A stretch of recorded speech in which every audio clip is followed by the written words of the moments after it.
Mimi kama Inspector Generali hakuna maandamano nimeruhusu, kwa sababu nimekueleza, unasema unatafuta server Koinange Street, unatafuta server Arambe Street, unatafuta server Juja Road, unatafuta server Kariobangi. Kwani usava jameni yako kila mahali? Tukubaliane jameni. Those are political disputes and should be resolved kisiasa. Mambo ya usalama hakuna kusungumuza. Political disputes that should be resolved politically. That's what the Inspector General says. Now, Joshua, tell me, because there's been this conversation that Article 37 allows everyone to do whatever they want in terms of expressing their dissatisfaction with public authorities, right to picket, demonstrate. Now, Kome is saying that whatever notification was given last week, it's now almost null and void, that no demonstrations be allowed in the city, that go resolve issues politically. What then? What happens? Because Raila Odinga is saying that we are coming to the city today. You know, it's very clear in the provision of the Constitution, in that Article 37, that every Kenyan has a right to peacefully, in fact, there is emphasis on peacefully and armed to picket and demonstrate. Just one of their avenues to either send a message of how things would want to be done through a petition. And this could be not necessarily to the presidency, any authority. It could also be the county government of Nairobi or even the police. But I think, Sami, it is very unfortunate that this conversation of the protest has been reduced to the winner of 2022 general elections and the loser of the election. In fact, one of the losers, because the two others, presidential candidates, are never mentioned in this, other than probably the third one, joining the former prime minister in terms of those rallies. But I think, Sami, the conversation around opening of the server is even creating more confusion, because we saw a process. I was an observer in the 2022 general elections. Right. And we saw a process right from the polling stations, right from the voter registration, all through voting in the polling stations and the tallying at the constituency, county, and the national tallying center. And there was contestation of the presidential results, just like the way it happened in 2013, 2017, and 2022. It went to the apex court of this land, the judiciary. And there was a verdict that was given by the judiciary upon the prosecution of the matters as provided for in the two divides. They gave a verdict. And since it is the apex court of the land, I mean, that is the final. And we were given a winner of the election. There was swearing in of a president, and Article 3 of the Constitution is very clear. I mean, the power, I mean, in terms of authority of the citizens of this country was donated to the winner of that election. So naturally, we have a president who is, elected from a democratic election, which was witnessed. As to whether there were shortcomings, whether on any of those, I mean, there was a process that was exhausted. But now, this conversation has come where there is disinformation and misinformation that is reigning the public opinion space. And you must have even seen on how certain agencies of government also were victims of the same. And I mean, Kenyans seem to have been misinformed that you can march to State House and install someone to be a president. That's not the law. You can't do that. I mean, the only thing that can happen in this protest is to have a peaceful demonstration after notification to the police to provide security. In fact, we don't need authority from the police. It's very clear. It's just to notify them to provide security and peacefully hand over your petition. But what we are seeing here is almost another campaign trail, I mean, to seek somebody else to be a president. And for me, I think that is misleading the public. I think the conversation should be Those other things that have been raised, such as the high cost of living, the high fuel prices, such as the communication that has come from IPRA, that also it will be even higher. Or, for instance, these other issues that I mentioned, such as the junior secondary school program that is not very clear to most Kenyans, and all the others. But allow me conclude, because I am seated here among distinguished parliamentarians. I believe if Parliament took its own dutiful role of oversight, representation, and legislation, we would not be in where we are some.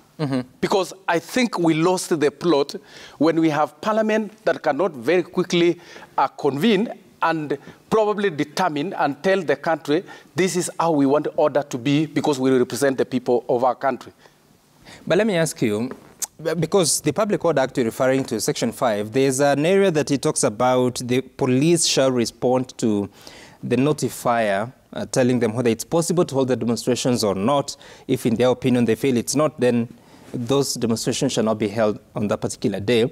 So what should happen now? Because yes, the Azimio leadership went to see Adamson Bungei sometime last week, I think it was on Wednesday, and Bungei told them, you need to present this to the police stations. They later said that actually they served all the police stations within the city. I don't know whether that is true.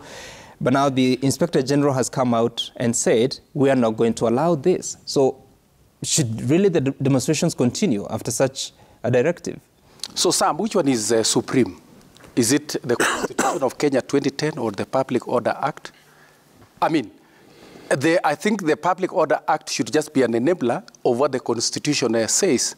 But we are saying that the police have the dutiful role to provide a security to the protesters, regardless of the divide. It could even be the Kenya Kwanza that are also planning for a demonstration. But they should not enjoy probably, let's say, for instance, an added advantage because it is the ruling regime over the opposition protesters. Everybody, it could even be a protestation of, let's say, farmers, tea farmers or maize farmers. They will notify the police because they know that is the right that the Constitution gives them. But you ask a very important question. We've seen the utterances by the Inspector General of Police. For me, I think it is not inspiring. I mean, it looks like this is final. It looks like I am the authority, I am, everything and all that kind of, affirmation that this is what is supposed. I talk from a citizen pro-people perspective. Okay. If I wanted to demonstrate today, do you not have a right as that leader who was also elected, who is also organizing protesters in this country, whether single-handedly or in a group? All you need is... I enjoy that, and I know that is provided for. And we can even look from the 20th of March case example. It was declared illegal. It was declared that it should not happen. So what did we see on Monday last week? I mean, I think there is power in the Constitution.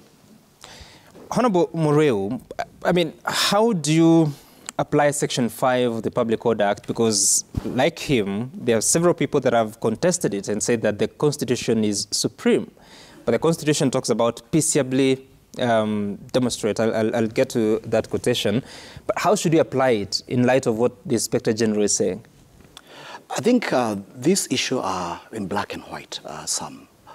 And number one, the Constitution, the way it is crafted, it provides for citizens to picket, demonstrate, and present petitions peacefully, and without, and when they are doing the picketing, not to carry any weapons.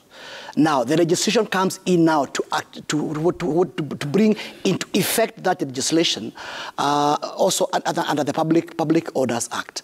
But again, here the situation here, Sam, is not about making presentation. It's not about presenting the memorandum on what they need to be done. I think the issue here is purely political. And since a political issue need to be addressed politically. And these are countries which we always claim is governed by the law and the Constitution. you cannot go onto a political duel, exhaust all the avenues of ventilating your grievances. The Supreme Court declares the petition a hot air, and then come back and say, look, I've discovered something. And maybe this is very important for Kenyans. One of the lawyers who present that who are defending the party and defending the president on that petition. And one of the things which came out very clearly is that the contestant wanted the servers to be opened. And the court did exactly that. It sent a team from the court. They went and opened a server. They picked the areas whereby there were disputes, and the report was back to court that there is no interference with the server. You cannot be able to. You cannot look for solution in the wrong place. These are political issue. It's a purely political bad manners. And if you go back to 2017 to 2018, the same contestant, when he went to court, and the court declared, yes, you have understand your matter, the election were not valid, then go for a rerun. He did not present himself for the rerun. What did he do? He went to Uhuru Park, sworn himself as a people's president. That is against the Constitution. So for you, we should apply Section 5 of the Public Order Act? It's not about me. That's the law, and I'm bringing my point. The point is very simple. In your opinion, as an advocate and member of parliament, we should actually use Section 5 of the Public Order Act. We should follow it. That once the police say you shouldn't hold the demonstrations, you shouldn't. I say the law is clear as day and night. When you happen to declare yourself a president, when there is already a sitting president, elected by the people, under the Constitution, that is treason under Section 40. Who has done that? I'm talking about 2017, 2018. Now, in the same analogy here, in the same analogy here, excuse me, in the same analogy here, excuse me, the same analogy here, my brother, when you bring up, you want to present a petition to the president by storming the State House, challenging or with the device to overthrow that person, that is treason under Section 40. Who has said that? It is there. They want to stop the State House. They want to stop the State House. My brother, Honorable Murillo, let us be factual here. Who has said they want to overthrow the president? That's a position. If you look at the modus operandi. The modus operandi, they have declared that the president, the sitting president, they don't recognize. Sammy, can I say something? Please, Senator, go ahead, but I'll get back to Honorable. Please allow me. Honorable Murillo, you are in this country, my brother. Address the nation, not myself. But you are the one who has made... Address the nation, Mr. No, it's okay, Honorable Murillo. Address the nation, it's not myself. That's in the public domain. Chair, allow him to respond. Chair, allow me, protect me so that my brother does not trample on me. He already wants to trample on my constitution. Just express. Honorable Murillo, the point I wanted to make is very simple. We are either going to agree in Kenya that we will follow the law, or we will agree that we are going to work in such a manner that whoever is able to beat the law can then take advantage of that law to entrench themselves and to protect themselves. And this is the reality we are facing. You see, I want to tell Kenyans, and I've said this before, I don't think the issues of this country are necessarily issues which are about Raila.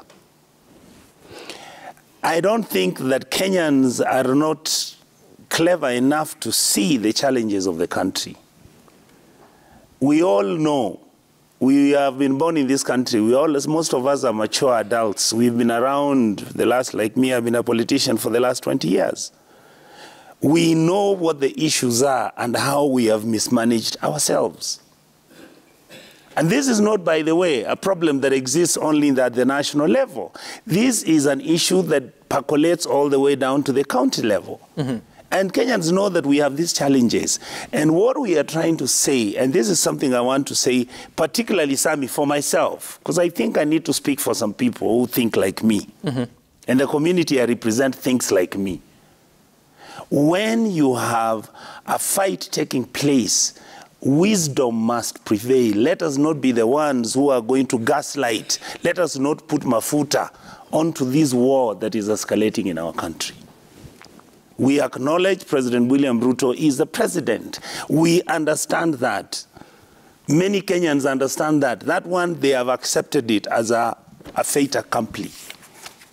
But now these same Kenyans are saying the president now must take the higher moral ground. He must be the father of everybody, and he must look at the issues, because the reality is, whether it is Mheshimiwa superficial or realistic, Raila keeps half this country and the president has half of it, +1.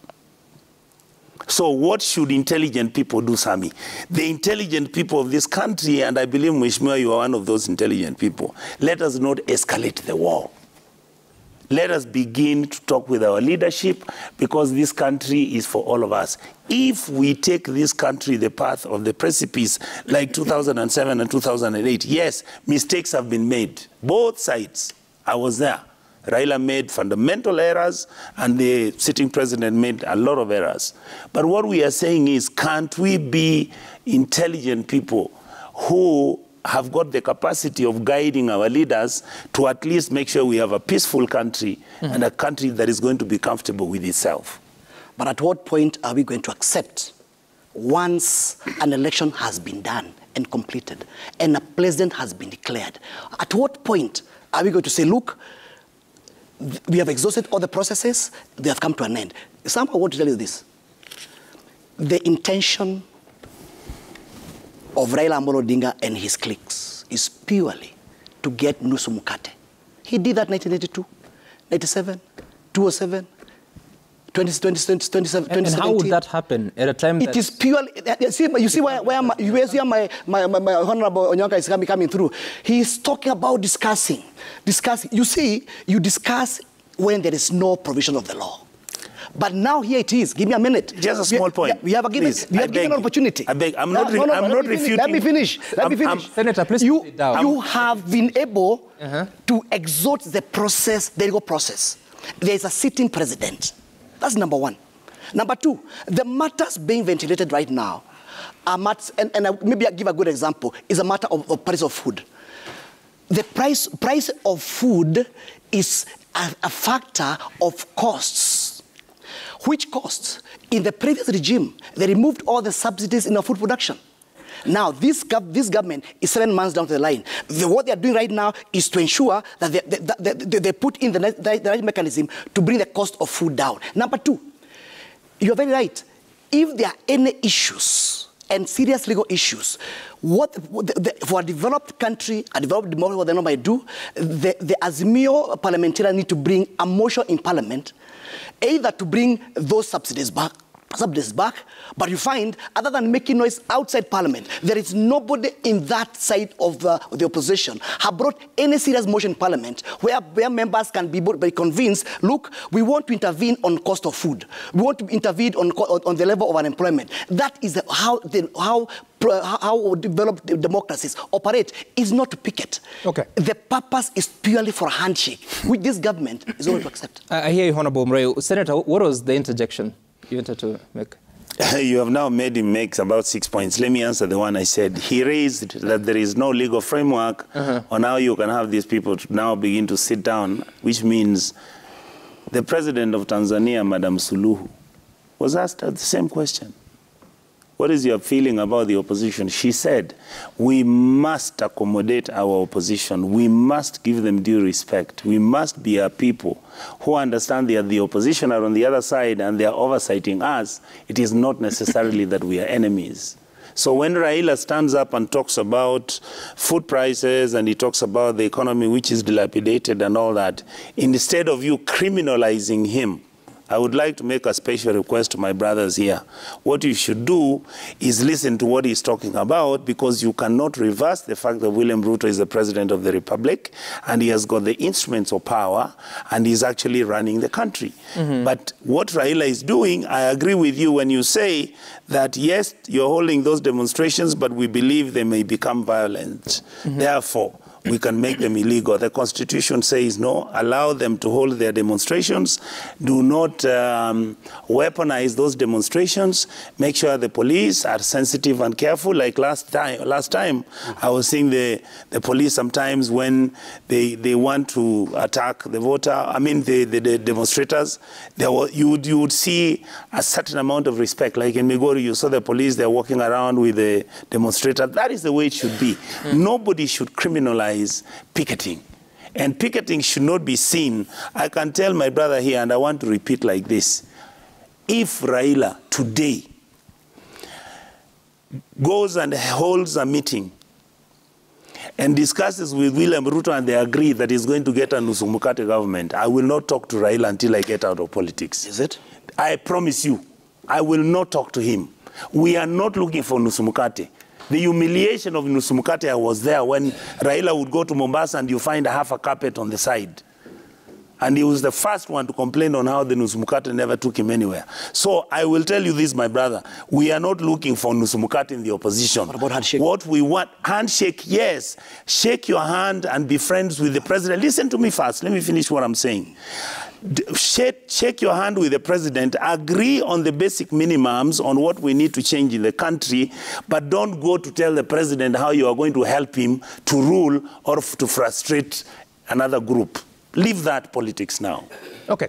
All right. I want us to listen to a voice, then I'll... or what is it? Oh. Yeah, what I wanted to say, Sam, is that, you know, Kenya, is given, we gave ourselves in the 2010 Constitution what's called a presidential system of government, where we know that we have three arms of government at the national level. That is the parliament, the executive, and the judiciary. You know, parliament has to be an entity, and it's bicameral parliament, the Senate and the National Assembly, where parliamentarians are supposed to display their distinct role given by the Constitution to represent the people, legislate, and the oversight. It's not about Ruto and Raila. It is about the people that elected them to go to that house, whether in the Senate or in the National Assembly. This discussion that we are having currently about the perceived handshake, the losers of elections and all this, has really made these institutions of government, the arms of government, to be politicized, such as, for instance, when the judiciary makes, let's say, a determination, it is either being seen through the lenses, whether they are with the ruling party or with the opposition, which we are losing an agenda of a very important constitutional order in our democracy. And I think we need to rethink the functionalization and the adherence and compliance of these three arms of government as prescribed by the Constitution. And let me make this observation as we move to the next subject, that I think the executive arm of this country has put us in a very awkward position. And Honorable Muriu, you will agree with me. How? If, for instance, we did not have Kenya Kwanza going for other political parties to subscribe their loyalty to this ruling party, we would not be having all these perceptions. Because we saw immediately after elections how they went to Kinarioba from the northern eastern, went to other, Azimio members of parliament to pledge their loyalty and all that. And we saw that when there was composition of the chairpersons of parliamentary committees, where there was what was called parliamentary group being, convened in State House. When there were nominations of the East African Legislative Assembly members of parliament, we saw that. And with the media that gives Kenyans accurate information, instant information, we just do very quick analysis and we say, I think we've lost the plot here in terms of democratic governance and good governance, for that matter, in our country. So that we can have a country that we have faith, we have confidence that whatever that is being done is legitimate, it is correct, and it's not out of the provisions of the law. And then the last bit on these CASs, and I know that is a matter that we had discussed at some point, the way we look at this, Honorable Muriu, is that I think this is a reward system where you have people probably who have promised certain positions. How many people applied for the CS positions, which was advertised by the Public Service Commission? So many of them. Quite a number of them. What do we get in form of the final list? This person had contested here, but when you look at it in terms of the history, these are people who probably had been engaged in a handshake somewhere that please support this, we'll give you this. I mean, we saw that. We were making those observations during the pre-election, during the election, and the post-election period. And now, what does that portend to the Kenyan citizen? That you need to be loyal to some extent in order to get a reward.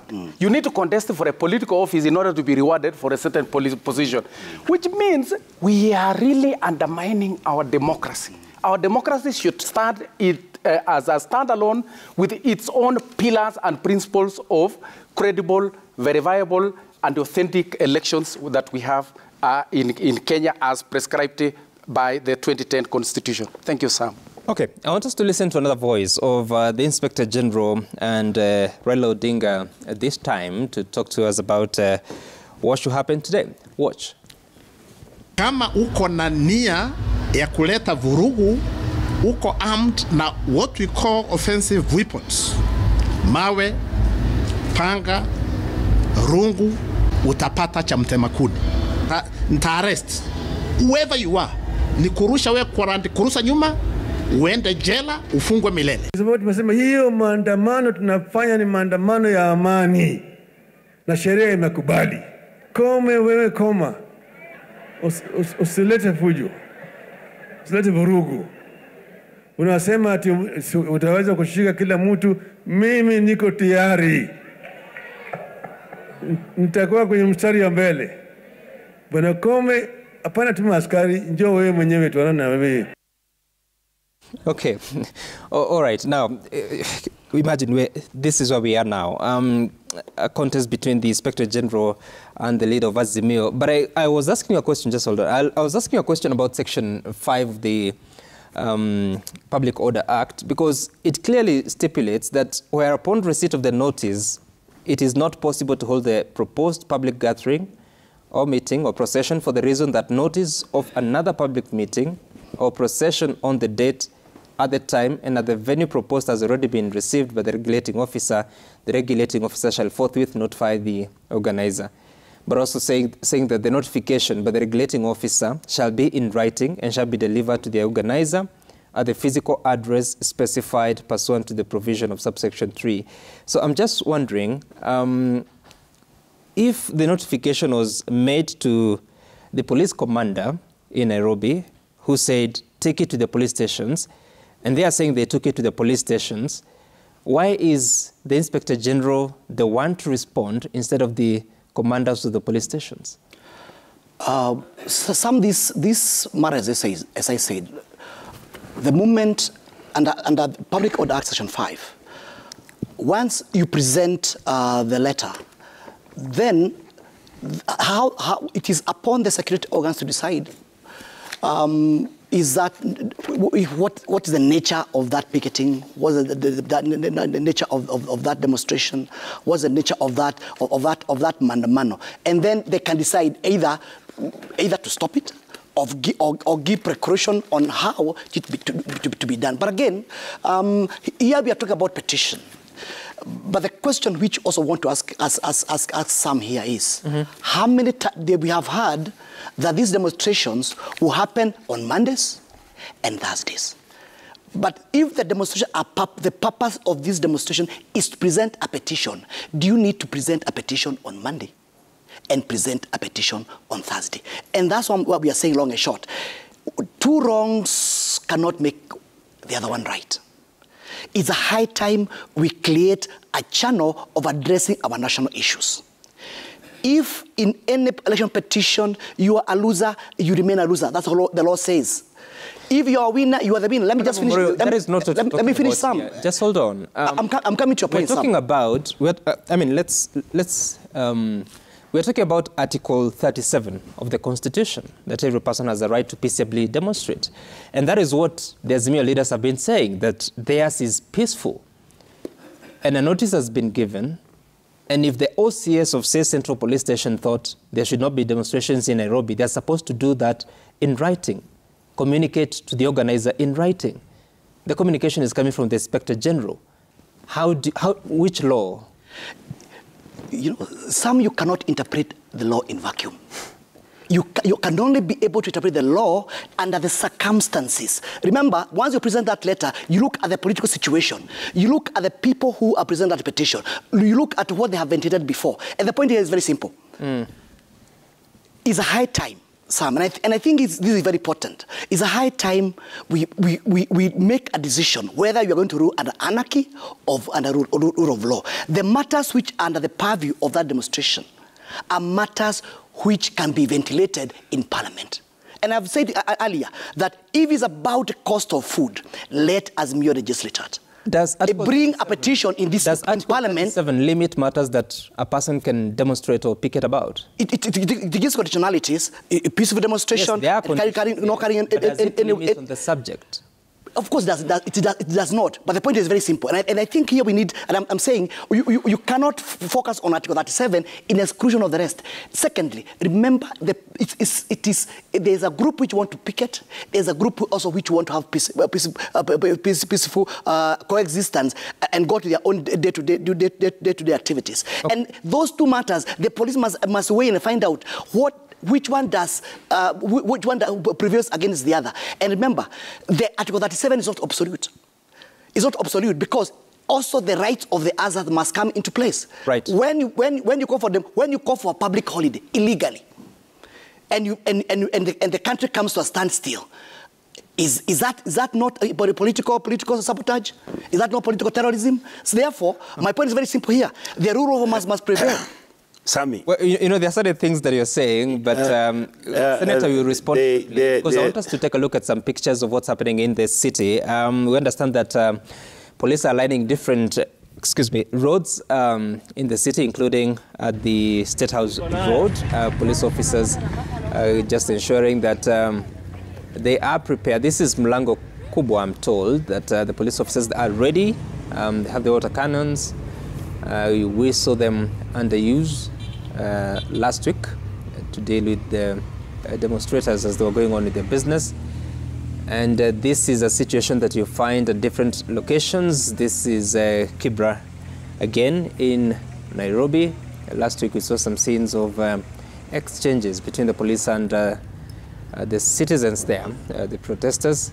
And the police are here to say that they are ready to contain any situation that may require their attention. And you continue to run those pictures. Senator Onyonka, you wanted to say something, but also tell me. Yes. Because in 2019, there was a judgment by Justice Macau who said that a declaration be and is hereby issued to the effect that fundamental right under Article 37 of the Constitution, that is to assemble, to demonstrate, or to picket, is actually conditional on the protesters or demonstrators conducting themselves peaceably and unarmed, and that police officers working under the National Police Service are duty-bound to immediately stop protesters or demonstrators if they are armed with any form of weapons. So even as we champion, or the country champions for the rights of people to use Article 37, when they come armed with stones, pelting them at the police, what are the police supposed to do?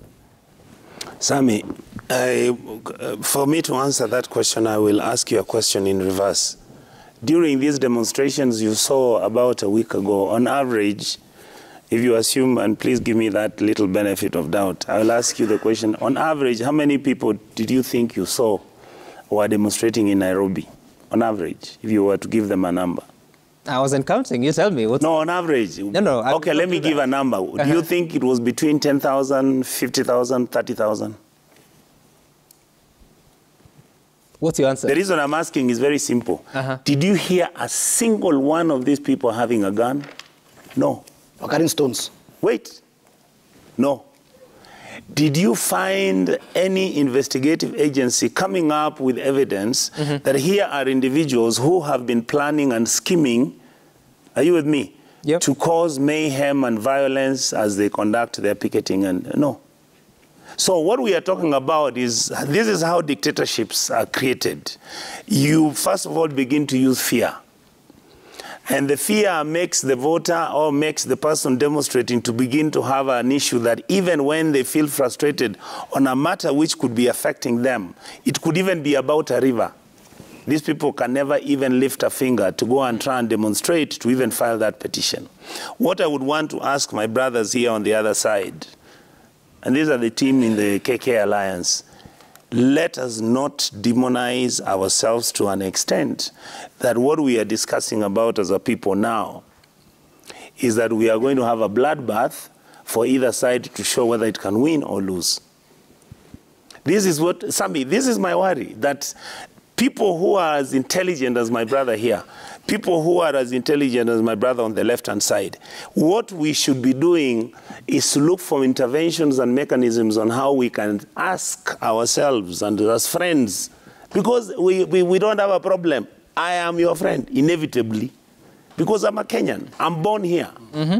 And yet we are in a very systematic manner. And I want to say this, Sami. Some of my friends always blame me. They say that I never say anything to Raila because I worship and respect him. No. Even Prime Minister Raila Odinga, I want to ask him as our father. He's a man we've worked with in politics. He's been there through the detention. He has been there through all these things that have happened to try and change Kenya. Mm-hmm. I want to ask him, do not destroy our country.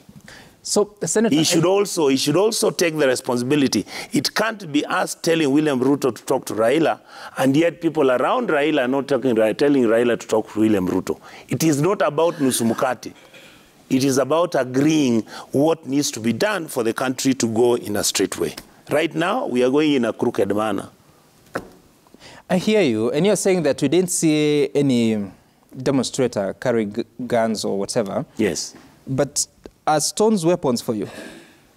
Stones are pieces of object, you know. I mean, Sam, if I ask you to throw a stone from here to the gate, how many can you throw?